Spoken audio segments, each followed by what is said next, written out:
Então, no Apocalipse, no capítulo 17, nós vamos ver aqui que tem, dentro do livro todo do Apocalipse, nós vemos alguns inimigos, vemos 5 inimigos aqui, os inimigos de Jesus, né?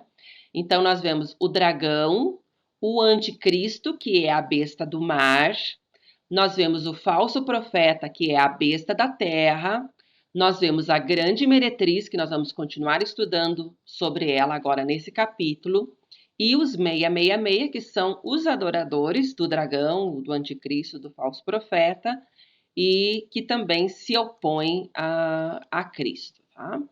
E nós vamos estudar e ver, e a Bíblia deixa muito claro que todos serão derrotados, todos eles serão derrotados, tá? Então, aqui nós vemos no Apocalipse, capítulo 17, versículo 1, já vai falar ali, né? Venha e eu lhe mostrarei o julgamento da grande prostituta que está sentada sobre muitas águas. Então, já está mostrando que haverá esse grande julgamento. E aqui o que nós vamos ver dentro desse capítulo, e também a gente vê uma correlação em que nós temos a noiva de Cristo, que é a noiva do Cordeiro, nós temos a igreja, que é essa noiva, e nós temos, e ela é representada por uma cidade, que é a Nova Jerusalém. Então, temos a noiva de Cristo, que é apresentada santa, imaculada, pura.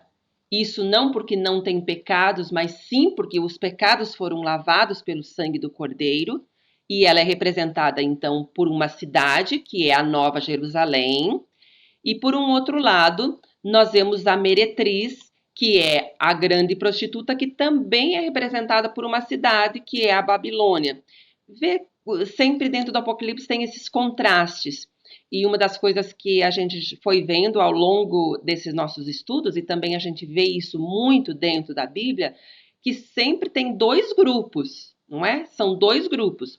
Um é o grupo que segue a Deus, outro grupo que se opõe a Deus. E aqui nós vamos ver claramente que não existe uma condição de você ficar em cima do muro. Ou você está de um lado, ou você está do outro lado.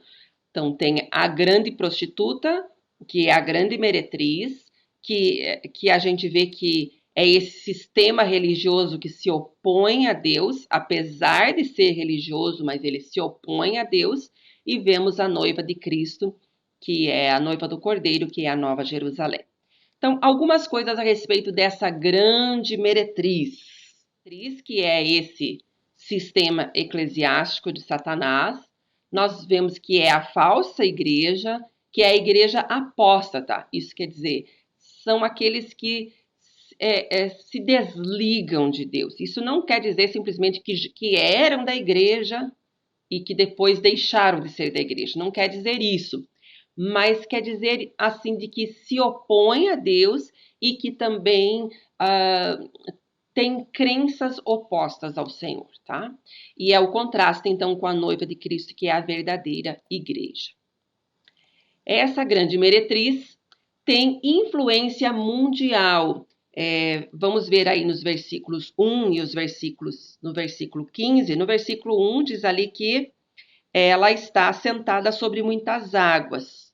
E no versículo 15 desse mesmo capítulo, do capítulo 17 que nós estamos, diz assim: então o anjo me disse, as águas que você viu onde está sentada a prostituta são povos, multidões, nações e línguas. Então tem uma influência mundial. Ela é conhecida pela sua riqueza. No versículo 4 vai dizer, a mulher estava vestida de azul e vermelho e adornada de ouro, pedras preciosas e pérolas. Segurava um cálice de ouro cheio de coisas repugnantes e da impureza da sua prostituição. Então, é conhecida pela sua riqueza, é conhecida também pela sua sedução, porque ela vai seduzir, versículo 5, em sua testa viu essa inscrição, mistério, a Babilônia grande, a mãe das prostitutas e das práticas repugnantes da terra. Então, ela seduz. E é conhecida também pela sua violência, Vi que a mulher estava embriagada com o sangue dos santos, o sangue das testemunhas de Jesus. Quando a vi, fiquei muito admirado. Onde Deus tem uma igreja verdadeira, Satanás levanta a sua sinagoga. Sempre Satanás está querendo imitar as coisas que Deus faz.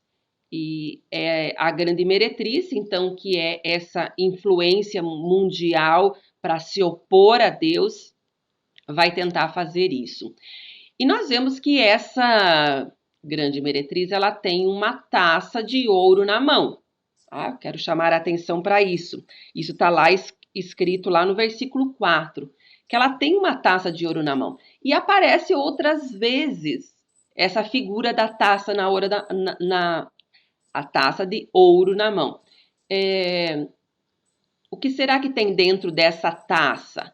O que tem dentro dessa taça é a mesma coisa que tinha dentro da taça quando os anjos derramaram a ira de Deus, que estava lá escrito nos capítulos anteriores que nós vimos. Será que é a mesma coisa?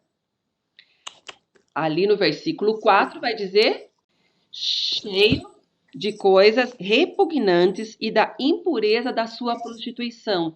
Então, o que tinha nesse cálice não é as orações dos santos, como vai aparecer em outros textos, também não é o derramar da ira de Deus, mas é as impurezas, né? Então, que vai estar ocorrendo aqui. Está cheio de coisas repugnantes e da impureza da sua prostituição.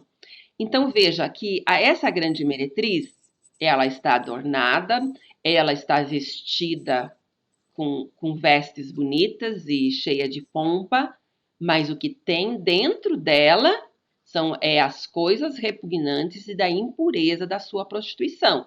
Então, é aquela que aparenta algo, vamos dizer assim, que seja maravilhoso, aparenta, tem uma aparência boa, mas dentro tem coisas terríveis, tá?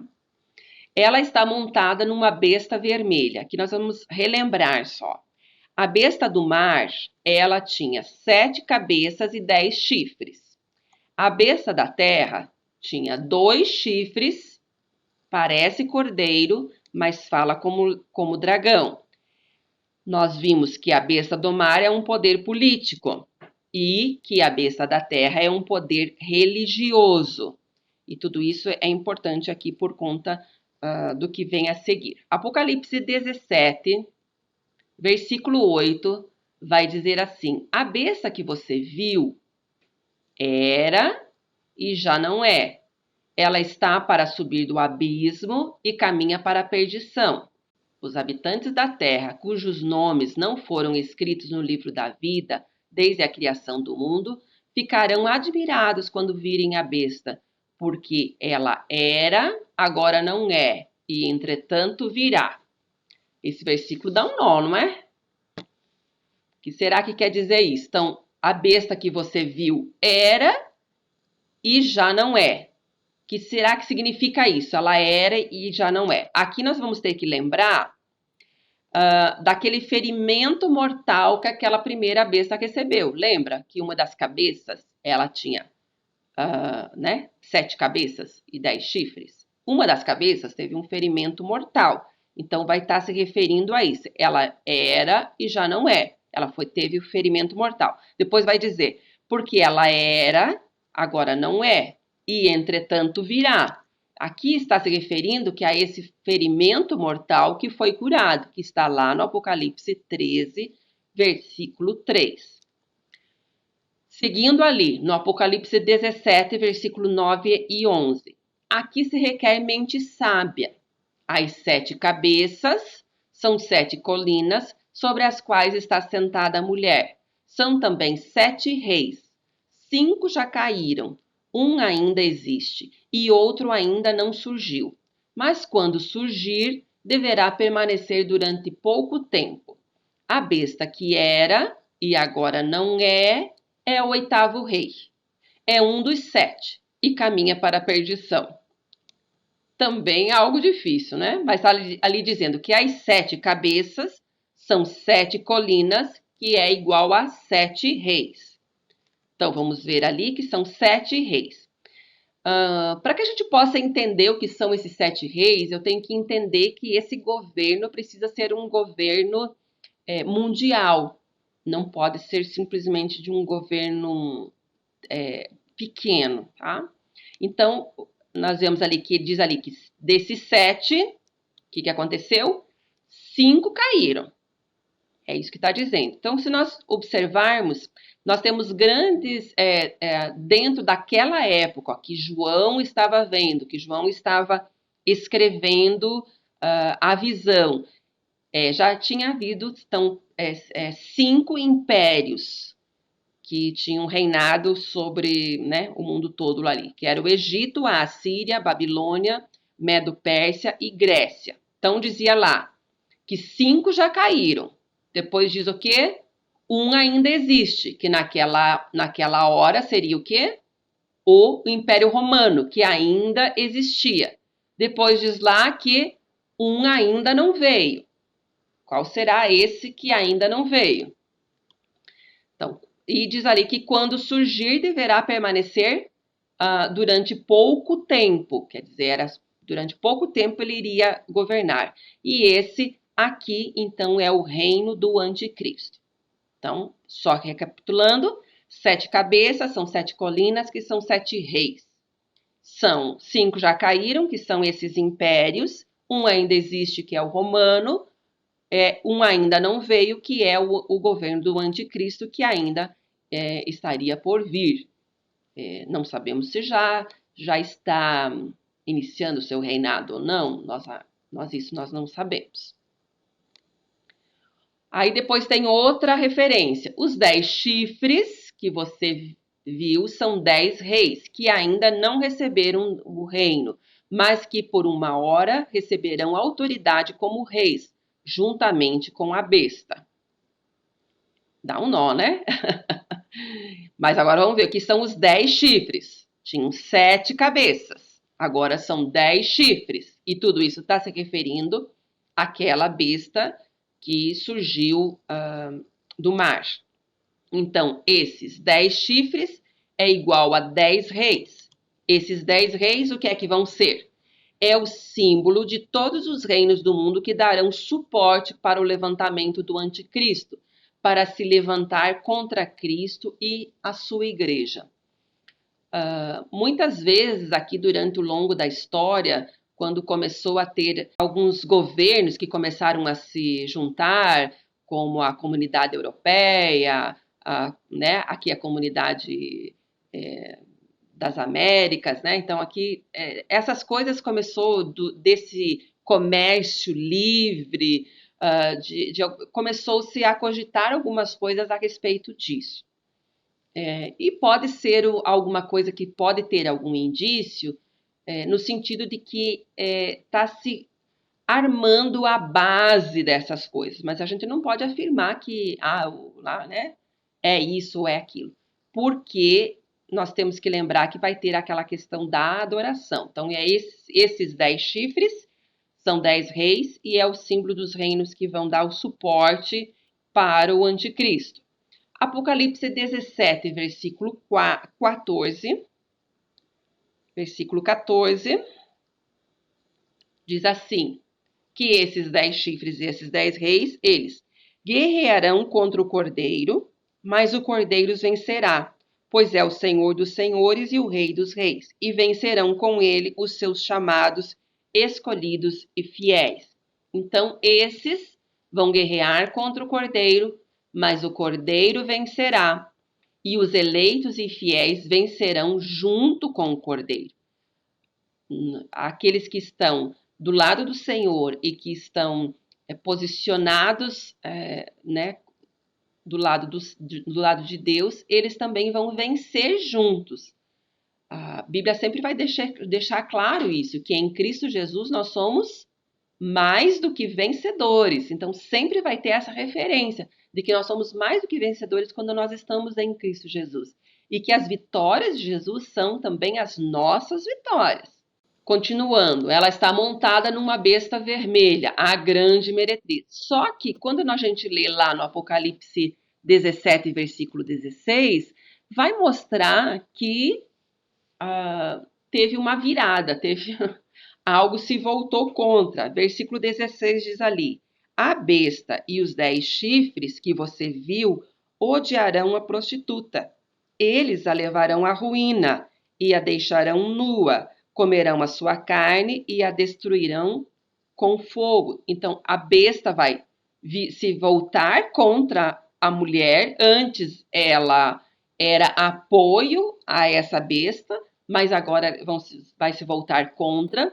E também no versículo 18, que a besta vai se voltar contra a grande Babilônia, que é a mesma coisa, que é o sistema religioso contra Deus. A mulher que você viu é a grande cidade que reina sobre os reis da terra. Dentro do reino do Senhor, nós vemos que nosso Deus é um Deus fiel e ele não nos abandona nunca. Mas no reino de Satanás não existe fidelidade. Não existe assim de que não se rompa essa fidelidade. A fidelidade do reino de Satanás é só enquanto convém, mas a fidelidade dentro do reino de Deus é para sempre, né? Então, assim, nós passamos o capítulo 17, aonde vai falar, então, a respeito de que caiu essa grande Babilônia e que ela foi destruída pelo Senhor, mas o Senhor vence, né? O Cordeiro vence e a igreja de Jesus, aqueles que são fiéis também, vencem com o Senhor. Assim, vamos para o capítulo 18. Eu sei que é um pouco corrido, né, gente? Mas você pode depois ouvir a gravação novamente, parar, ler melhor os versículos, porque assim vai ficando dentro da tua cabeça. Continuando aí, agora Apocalipse 18, ainda falando a respeito da grande Babilônia. Então, essa grande Babilônia é um símbolo de um lugar. Nós vemos referências à grande Babilônia, né, em Babel, e vemos em Nabucodonosor, então também falando a respeito dessa grande Babilônia. Mas ela significa, assim, um lugar aonde todos os olhos convergem, aonde assim, aquela cidade é como que idolatrada. Tá? Então, é um símbolo de um lugar, mas é também símbolo de rebelião. Rebelião humana contra Deus, e é o sistema do mundo que opõe contra Deus. Né? E é um símbolo do mundo. Cidade da luxúria, morada dos demônios, aonde Satanás reina, e Satanás vai tentar seduzir as pessoas para que as pessoas se voltem contra Deus. Apocalipse 18, no versículo 2, vai dizer ali: caiu a grande Babilônia. Então, é novamente o prenúncio, né, daquilo que nós já tínhamos falado a respeito dessa grande Babilônia. Só estou repetindo aqui esse slide, que ela né, que tem a noiva, que é a noiva de Cristo, que é aquela que é apresentada diante de Deus santa e imaculada por conta do sangue de Jesus, em contraste com a grande meretriz, que é a Babilônia, e aqui está dizendo também que ela é morada dos demônios. Dentro desse capítulo, e vai seguir um pouquinho pelo capítulo 19, nós vamos ver as vozes da queda da Babilônia. Nós vemos que tem a voz da condenação, a voz da separação, a voz do lamento e voz de celebração. Então, vamos ver a voz da condenação, Apocalipse 18, 1 ao 3. Depois disso, vi outro anjo descendo do céu. Ele tinha um grande poder, e o seu brilho iluminava toda a terra, e gritava com voz forte: caiu a grande Babilônia. Agora que são os demônios e todos os espíritos imundos. Todos os tipos de aves e feras imundas e nojentas vivem nela. Pois todas as nações beberam do seu vinho, o vinho forte do seu desejo imoral. Os reis do mundo inteiro cometeram imoralidade sexual com ela. E os homens de negócio deste mundo se enriqueceram à custa das práticas sexuais sujas da prostituta. Então, aqui a primeira voz que nós vemos é a voz de condenação. E ali diz que isso é um fato consumado nos decretos de Deus, que já está decretado, ela caiu. É fato. torna-se morada de demônios, enquanto a igreja é morada de Deus. É em razão da sua devassidão moral, espiritual e econômica. Então, nós vemos que aqui, dentro agora dos capítulos 18 e 19, vai ter bastante essa questão econômica, essa questão de transações comerciais. E nós muitas vezes vemos que as pessoas se corrompem muito por conta do dinheiro. E sabe como aquela expressão vendeu a alma para o diabo? Para poder ter riqueza, para poder ter poder, para poder ter fama. E nós vemos que isso é uma arma do diabo, é uma sedução do diabo. E aqui, quando nós é apresentado a grande meretriz, ela é apresentada dessa forma, porque ela seduz as pessoas com aquilo que as pessoas querem. As pessoas, de repente, querem o dinheiro, querem a fama, querem o poder, então elas vão se vendendo. É diferente do que um pacto com o diabo, vamos dizer assim, se você fosse, num lugar, estou fazendo um pacto com o diabo, estou cortando, tirando meu sangue, fazendo isso, mas as pessoas vão se vendendo assim devagarinho e quando eu cedo a cada uma das tentações, porque a tentação nada mais é do que também você se deixar levar por algo egoísta da tua parte. É também a tentação e o pecado, de fato, é você dizer: Deus não tem poder para me abençoar ou para cuidar de mim, então eu preciso dar um jeitinho, o jeitinho brasileiro, então eu preciso dar um jeitinho. Então, nisso, eu vou fazendo as coisas acontecerem e eu não estou vendo que, de uma certa forma, eu estou me prostituindo. É pesado isso.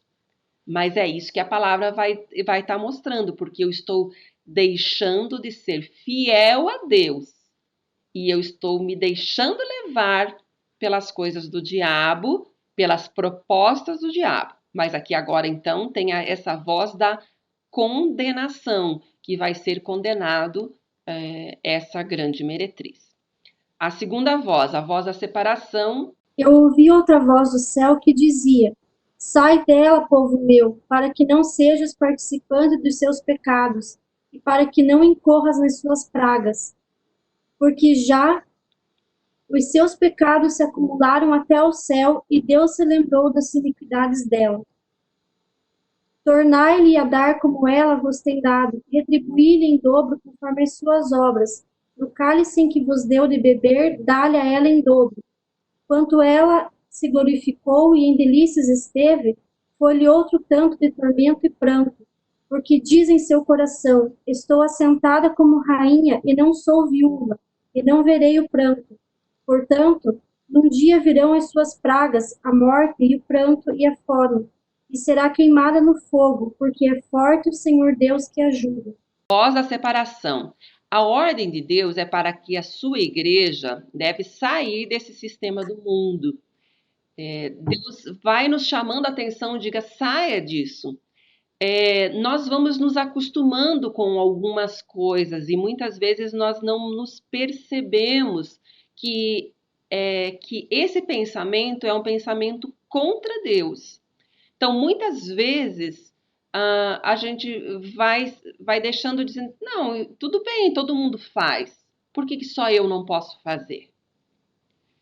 E a resposta é, por que só você não pode fazer? Se você deseja ser fiel a Deus, você tem que ser fiel a Deus.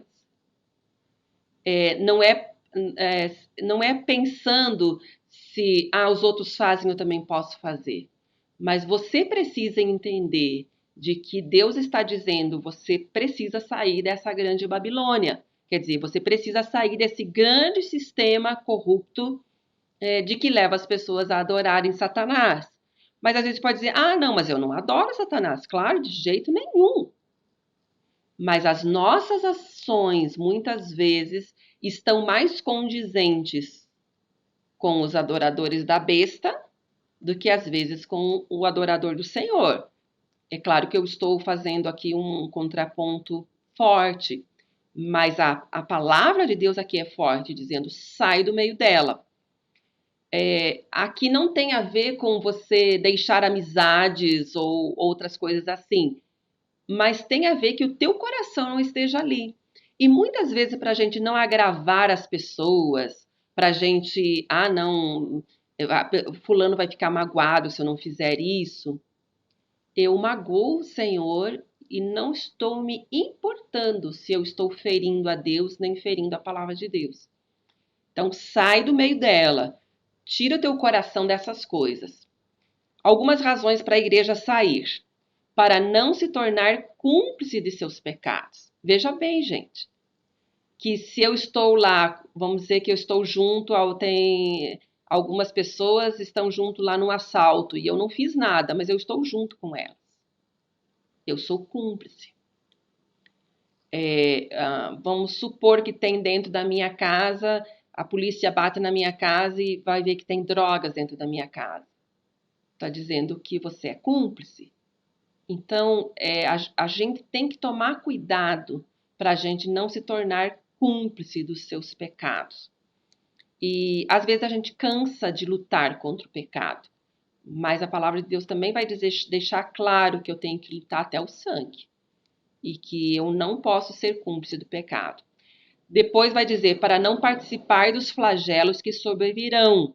Então, os flagelos, que foi aquilo que nós estudamos nos capítulos anteriores, eles vão vir por conta desse cálice, das coisas que estão acontecendo aqui.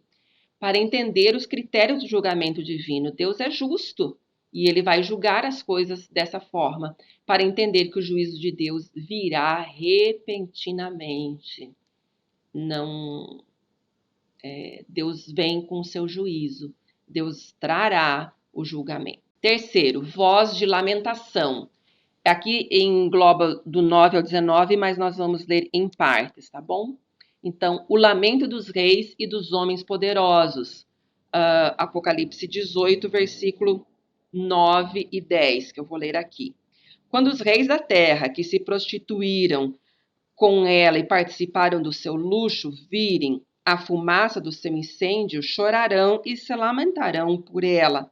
Amedrontados por causa do tormento dela, ficarão de longe e gritarão: ai, a grande cidade, Babilônia, cidade poderosa, em apenas 1 hora chegou a sua condenação. Veja que a queda aqui está sendo aplicada dizendo a queda foi grande e foi em pequeno tempo. Aí os reis da terra, os homens poderosos que se prostituíram para ganhar essa influência, se deixaram levar para que pudessem ter dinheiro, prazer, fama, agora vão se lamentar por conta de que a grande meretriz caiu. O lamento dos homens de navegação, que vai estar um pouquinho mais para frente, que vai estar mostrando sobre isso. E agora o lamento dos mercadores, versículos 11 a 16 que eu passei para alguém. E sobre ela choraram e pranteiam os mercadores da terra, porque já ninguém compra sua mercadoria.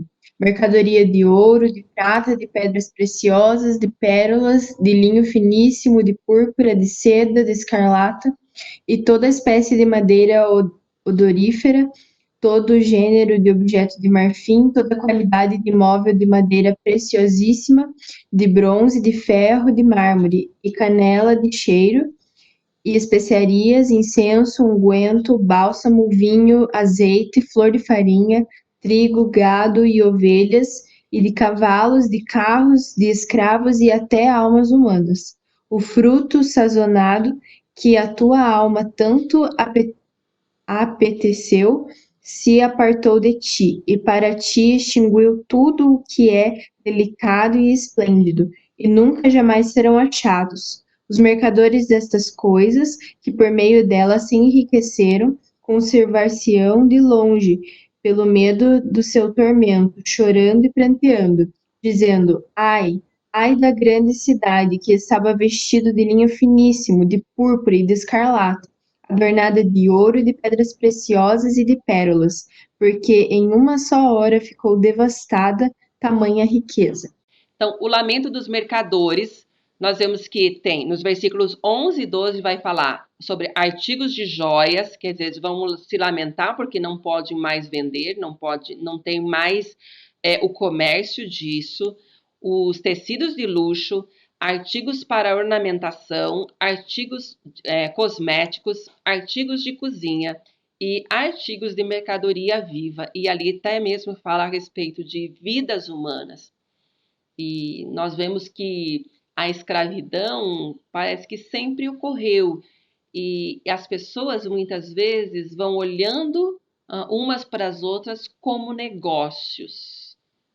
Como é que eu posso me dar bem? Como é que eu posso ter algum ganho? Então, muitas vezes, eu não me importo com a outra vida. Se a outra vida está ganhando, está perdendo, está sendo... O que está acontecendo com ela? Eu acabo não me importando com isso.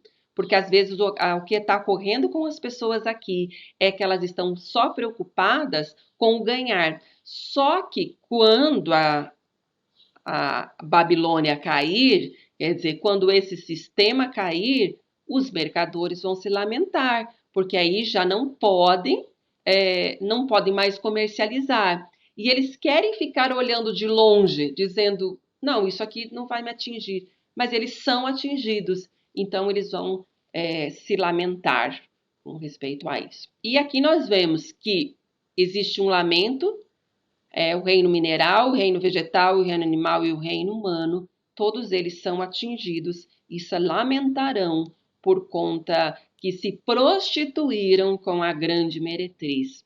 Então, essa prostituição com a grande meretriz é eu me deixar levar por esse sistema que é colocado. Então, muitas vezes você vai se deixando levar por isso, né? Tem aquele seriado que é o Mecanismo, que fala um pouco a respeito do comércio, das coisas, da corrupção aqui no nosso país.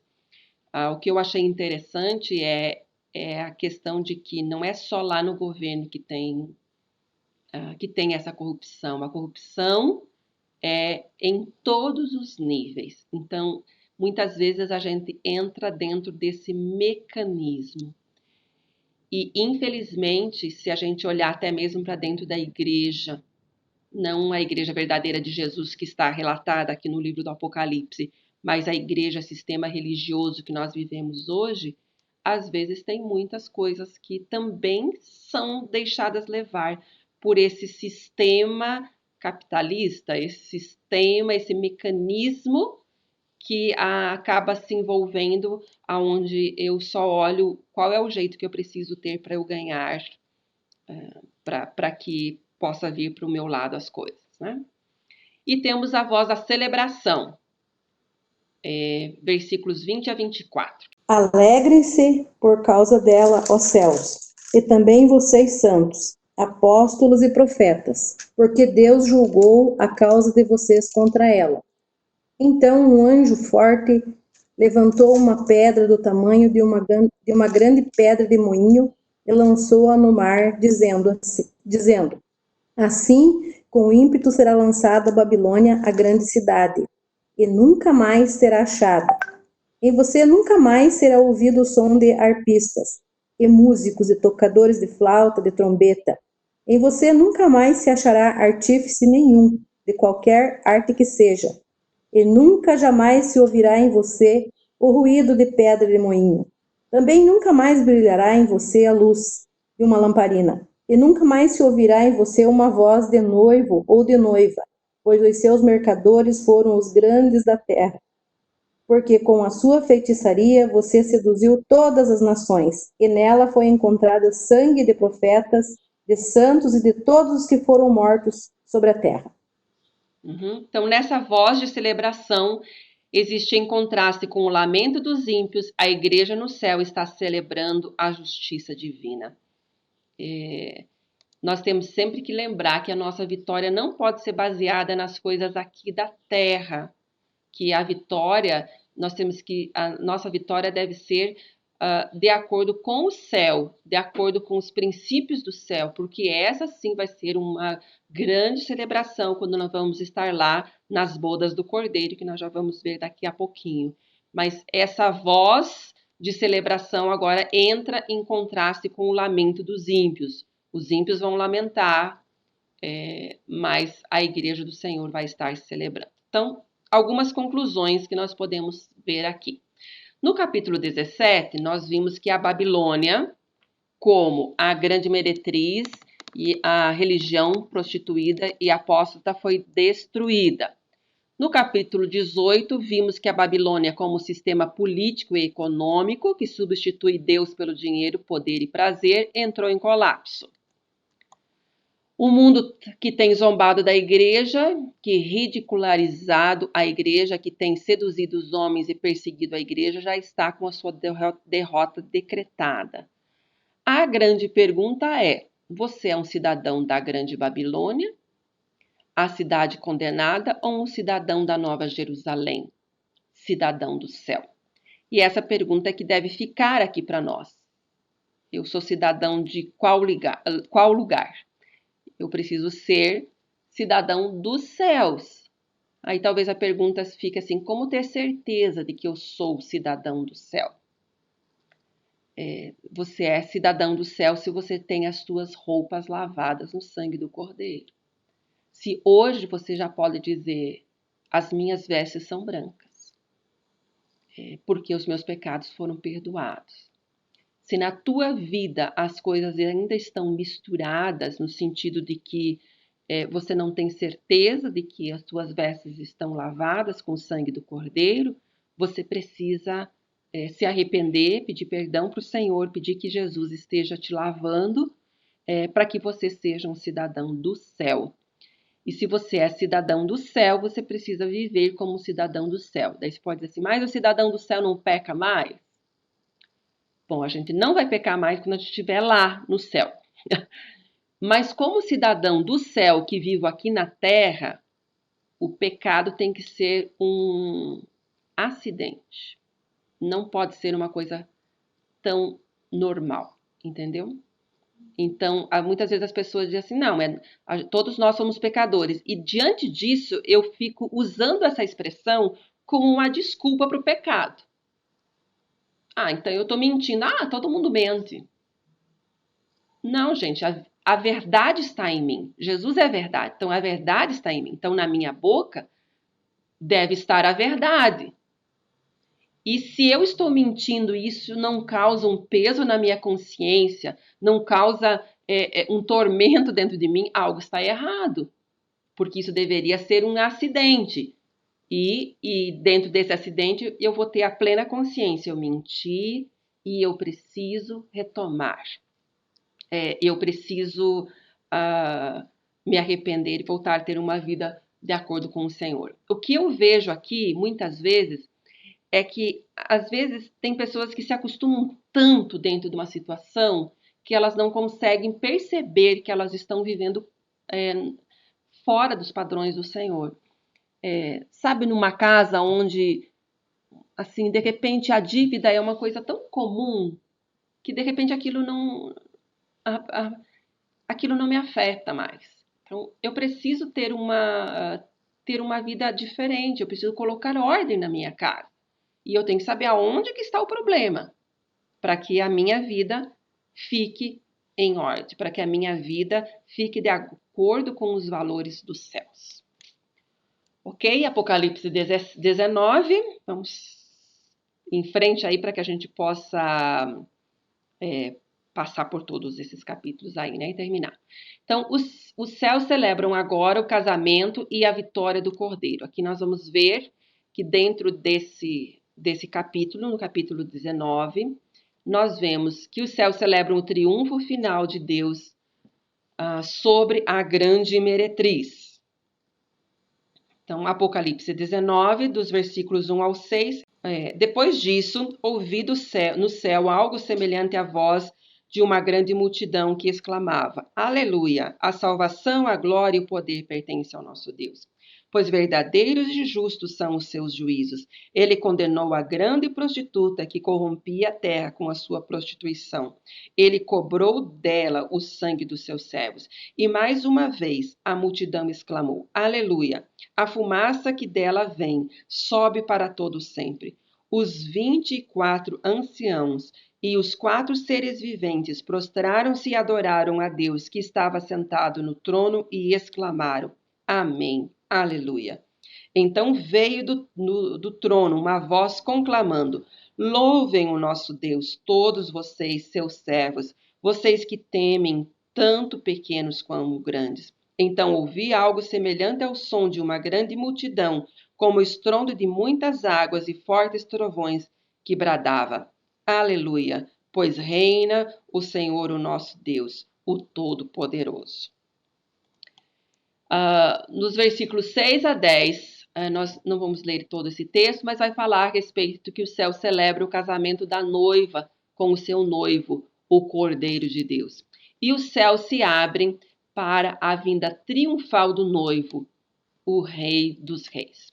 Então, nesse texto, dos versículos 11 a 21, nós vemos que os céus se abrem para a vinda triunfal do noivo, o Rei dos Reis. No versículo 11, vai falar que ele é fiel e verdadeiro.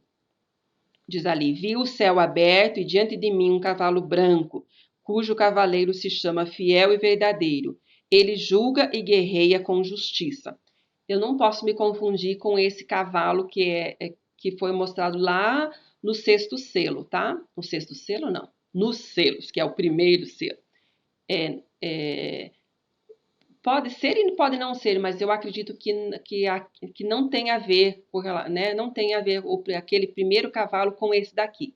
Esse daqui nós temos certeza que esse é Jesus. Ele é o fiel e verdadeiro. Naquele lá nós não temos tanta certeza de quem é. Mas aqui fala a respeito de que é Jesus. Ele é aquele que tudo perscruta, isso quer dizer, aquele que tudo vê. No versículo 12, de seus olhos são como chamas de fogo, e em sua cabeça há muitas coroas, e um nome que só ele conhece e ninguém mais. Ele é o vencedor supremo, tem muitas coroas. Ele é insondável em seu ser, tem um nome escrito que ninguém conhece, senão ele mesmo. Ele é a palavra de Deus em ação. Versículo 13 diz: está vestido com um manto tingido de sangue, e o seu nome é Palavra de Deus. Ele é o amado da igreja e o vingador dos seus inimigos. No versículo 15, de sua boca saiu uma espada afiada, com a qual ferirá as nações. Ele as governará com cetro de ferro. Ele pisa o lagar do vinho do furor da ira do Deus Todo-Poderoso. Ele é o Rei dos Reis e Senhor dos Senhores. Versículo 16.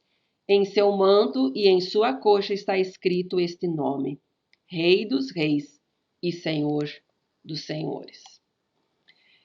Nas bodas do Cordeiro, no Apocalipse capítulo 19, versículos 7 e 9, voltando um pouquinho para trás: regozijemo-nos, vamos nos alegrar e dar-lhe glória, pois chegou a hora do casamento do Cordeiro, e a sua noiva já se aprontou. O que seriam esse aprontar-se da noiva? Uma noiva no seu casamento, ela se prepara com o melhor para se apresentar para o noivo. E aqui também a noiva tem que estar preparada e aprontada para o seu noivo. Quer dizer, ela tem que estar com tudo aquilo que é de melhor, da melhor forma para apresentar-se para o seu noivo.